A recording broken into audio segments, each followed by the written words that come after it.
ತಾಲೂಕಿನ ಚಿಕ್ಕನಹಳ್ಳಿ ಗ್ರಾಮ ಪಂಚಾಯಿತಿ ವ್ಯಾಪ್ತಿಯ ಕುಂಬಾರಹಳ್ಳಿ ಗ್ರಾಮದಲ್ಲಿ ಕಳೆದ 3-4 ದಿನಗಳಿಂದ ಕಾಡಾನೆಗಳ ಹಾವಳಿ ತೀವ್ರಗೊಂಡಿದ್ದು ರೈತರು ಆತಂಕದ ವಾತಾವರಣದಲ್ಲಿ ದಿನ ಕಳೆಯುವಂತಾಗಿದೆ. 15ರಿಂದ 20 ಕಾಡಾನೆಗಳ ಹಿಂಡು ತೋಟಗಳಿಗೆ ನುಗ್ಗಿ ಲಕ್ಷಾಂತರ ರೂಪಾಯಿ ಮೌಲ್ಯದ ಬೆಳೆ ಹಾಗೂ ಕೃಷಿ ಉಪಕರಣಗಳನ್ನು ನಾಶಪಡಿಸಿರುವುದರಿಂದ ರೈತರು ಅರಣ್ಯ ಇಲಾಖೆ ಹಾಗೂ ಸರ್ಕಾರದ ವಿರುದ್ಧ ಆಕ್ರೋಶ ವ್ಯಕ್ತಪಡಿಸಿದ್ದಾರೆ.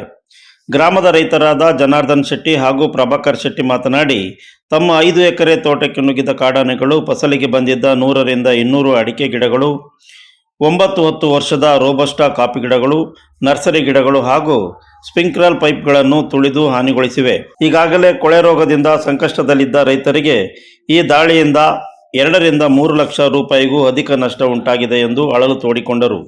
ಗ್ರಾಮದ ಸುತ್ತಮುತ್ತ ಸುಮಾರು 15ರಿಂದ 20 ಕಾಡಾನೆಗಳು ಬೀಡು ಬಿಟ್ಟಿದ್ದು, ಪ್ರತಿದಿನ 23 ಕಿಲೋಮೀಟರ್ ದೂರದಿಂದ ತೋಟಕ್ಕೆ ಬರುವ ರೈತರಿಗೆ ಕೃಷಿ ಮಾಡುವುದು ದುಸ್ತರವಾಗಿದೆ. ಕಳೆದ 3 ವರ್ಷಗಳಿಂದ ಆನೆಗಳ ಭಯದಿಂದ ಗದ್ದೆ ಕೆಲಸಗಳನ್ನು ಕೈಬಿಡುವ ಪರಿಸ್ಥಿತಿ ನಿರ್ಮಾಣವಾಗಿದ್ದು, ಬಾಳೆ, ಅಡಿಕೆ ಹಾಗೂ ಕಾಫಿ ಬೆಳೆ ಬೆಳೆಯುವುದೇ ಕಷ್ಟವಾಗಿದೆ. ಬೆಳಗ್ಗೆ ತೋಟಕ್ಕೆ ಹೋಗಲು ಹಾಗೂ ಸಂಜೆ 5 ಗಂಟೆಯ ನಂತರ ಮನೆಯಿಂದ ಹೊರಬರಲು ಸಹ ಭಯವಾಗುತ್ತಿದೆ. ಆನೆಗಳು ಮನೆಗಳ ಸಮೀಪದವರೆಗೂ ಬರುತ್ತಿವೆ ಎಂದು ಗ್ರಾಮಸ್ಥರು ಆತಂಕ ವ್ಯಕ್ತಪಡಿಸಿದರು. ಗ್ರಾಮದಿಂದ ಕೇವಲ 500 ಮೀಟರ್ ಅಂತರದಲ್ಲೇ ಕಾಡಾನೆಗಳು ನಿರಂತರವಾಗಿ ಸಂಚರಿಸುತ್ತಿದ್ದರು. ಅರಣ್ಯ ಇಲಾಖೆ ಸಿಬ್ಬಂದಿ ಕೇವಲ ಸ್ಥಳ ಪರಿಶೀಲನೆ ನಡೆಸಿ ತೆರಳುತ್ತಿದ್ದಾರೆ. ಶಾಶ್ವತ ಪರಿಹಾರಕ್ಕೆ ಯಾವುದೇ ಕ್ರಮ ಕೈಗೊಂಡಿಲ್ಲ ಎಂದು ಗ್ರಾಮಸ್ಥರು ಆರೋಪಿಸಿದರು.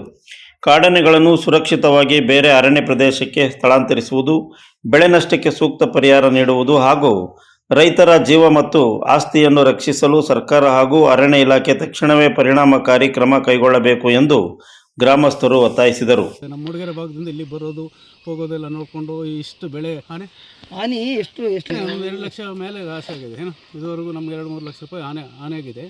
ಅದು 2 ಬಾರಿಗೆ ಅರ್ಜಿ ಕೊಟ್ಟಿದ್ದೀವಿ. ಈಗ 3ನೇ ಬಾರಿ ಅರ್ಜಿ ಕೊಡೋದಿಲ್ಲ ನಾವು, ಯಾಕಂದರೆ ಸರ್ಕಾರ ಸುಮ್ಮನೆ ಕಣ್ಣೊರೆಸೋ ತಂತ್ರ ಮಾಡ್ತಾಯಿದೆ. ಇದ್ರ ಬಗ್ಗೆ ನಮ್ಮ ಮಾನ್ಯ ಶಾಸಕರಾದ H.K. ಸುರೇಶ್ ಅವರು ಇದ್ರ ಬಗ್ಗೆ ಗಮನ ಹರಿಸಬೇಕು. ಮತ್ತು ಸಾಧ್ಯವಾದರೆ ನಮ್ಮ ತೋಟಕ್ಕೆ ಬಂದು ನೋಡ್ಬೋದು.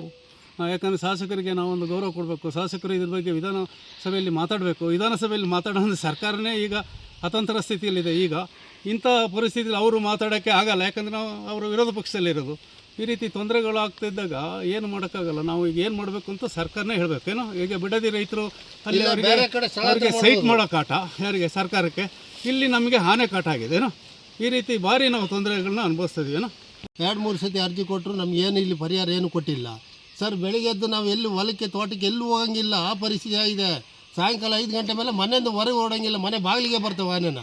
ಈ ಸರ್ಕಾರ ಏನು ಮಾಡ್ತಿದೆ ಸರ್? ಇದು ಏನು ನಾವು ಬದುಕಬೇಕಲ್ಲ ಸಾಯ್ಬೇಕಾ? ಈ ಥರ ಮಾಡ್ತಾಯಿದೆಯಲ್ಲ ಈ ಸರ್ಕಾರ. ಕಣ್ಣಿಲ್ವ ಇದಕ್ಕೆ? ಈ ಬಡವ್ರನ್ನಲ್ಲಿ ಹಿಂಗೆ ಹೊಡೆದು ಒಬ್ಬರು ಒಂದು ತೋಟಕ್ಕೆ ಯಾರು ಹೋಗಂಗಿಲ್ಲ ಇಲ್ಲಿ, ಆ ಪರಿಸ್ಥಿತಿ ಆಗಿದೆ ಸರ್. ಏನು ಮಾಡೋದು ಇದು ಪರಿಸ್ಥಿತಿ? ಈಗ ಸರ್ಕಾರ ಏನೋ ಪರಿಹಾರ ಮಾಡಿ ಇದನ್ನೇನಾದ್ರು ಸ್ಥಳಾಂತರ ಮಾಡ್ಬೇಕಾಗತ್ತೆ. ಆನೆ ಒಂದು 15-20 ಆನೆ ಬಂದಿದೆ ಸರ್ ಇಲ್ಲಿ. ಈಗಲೂ ಇಲ್ಲೇ ಇದಾವೆ, ಇಲ್ಲಿ ತಿರುಗಾಡಂಗಿಲ್ಲ, ಜಮೀನಿಗೆ ಎಲ್ಲೂ ಬರಂಗಿಲ್ಲ, ಆ ಪರಿಸ್ಥಿತಿ ಆಗಿದೆ ಸರ್. ಈಗ ಒಂದು 500 ಮೀಟರ್ ಇಲ್ಲೇ ಇದಾವೆ ಸರ್. ಇಲ್ಲಿ ಕಡೆನೇ ಇಲ್ಲೇ ಇದೆ. ಫಾರೆಸ್ಟ್ನವ್ರು ಗಾರ್ಡ್ಸ್ ಎಲ್ಲ ಬಂದಿದ್ರು, ನೋಡ್ಕೊಂಡು ಸೀದಾ ಹೋದ್ರು. ಸಾಯಂಕಾಲ ಬರ್ತೀವಿ ಅಂತೇಳಿ ಸೀದಾ ಹೋದ್ರು. ಏನು ಮಾಡ ಸರ್? ನಾವು ತಿರುಗಾಡಂಗಿದೆ ಇಲ್ಲಿ, ಮನೆ ಬಾಗಿಲಿಗೆ ಬರ್ತವೆ ಸರ್ ಎಲ್ಲ ಆನೆಗಳೆಲ್ಲ. ಈ ಸಂದರ್ಭದಲ್ಲಿ ಗ್ರಾಮಸ್ಥರಾದ ಜಗನ್ನಾಥ್, ನವೀನ್, ಮಹೇಶ್ ಹಾಗೂ ಸ್ವಾಮಿ ಉಪಸ್ಥಿತರಿದ್ದರು.